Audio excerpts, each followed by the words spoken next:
And I also gotta say, we gotta understand these kids are so young, their minds aren't fully developed. My mind's not even fully developed.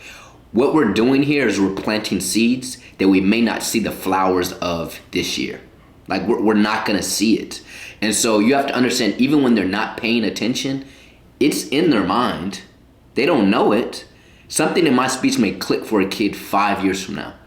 You got to trust that. And that's why you got to really make sure you really love teaching, you really love counseling these kids, because you're not going to see the results like that all the time. That's not the business we're in. It's not something you get the results immediately. Sometimes we do. Like, don't get me wrong, it happens. But we can't rely on that. So just remember, you're planting seeds. And these seeds are things that are going to grow. And maybe you'll never see that particular seed, but just know it's growing because of you. I promise you. I also wanted to state from the student's perspective, because I was a student and I'm now 24. And I look back at often some of the classes I didn't have the greatest relationship with the teacher. Or I didn't like the things I was learning, or I was so frustrated with the teacher because it gave me so much work or it was hard. It's funny that often some of those teachers are the teachers I appreciate the most. Not the ones I got the easy A's in, not the ones where it was fun. It was the ones that really challenged me, that if I was to see them, I'd be like, yo, I really appreciate it. I appreciate you giving me that B minus, even though all my other classes gave me A's, but yours was challenging. Yours made me do this and this. And then when I got to college, when I got into life, things were challenging. I knew what to do with them. And so I think it's super important. I gave the perspective as who I am now, as I am in education. I am up there speaking to the students, helping and teaching the students. But now I also wanted to mention, for any educators watching this, me as a student, I'm 24 years old. I've been out of college 2.5, 3 years. I've been out of high school 4 more years on top of that.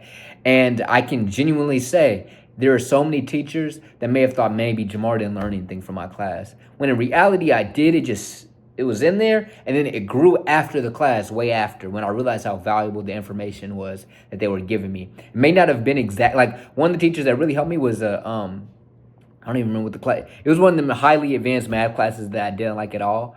I can't even. I think it's pre-cal, and I don't even like to say the name because it's so. But I remember in pre-cal, my senior year, all my friends had the easy math class, and I had the hard one. They took one teacher was easier, and I had the harder one because I took pre-AP, and I just hated it. You know what I mean? But looking back, even though I don't use pre-AP at all in my life, the challenging aspect of that class allowed me as an entrepreneur now, allows me as somebody that's in the schools, allowed me as somebody that deals with stuff in just real life as a human adult, that now I can persevere and grow through whatever I'm going through, or get through whatever I'm going through. So I just wanted to give that perspective as well. Make sure you'll like, comment, subscribe. I drop every single day at 9:30 a.m. ET with the goal of helping you find your potential, find your passion, and just live a life you were meant to live. See y'all in the next one. Peace.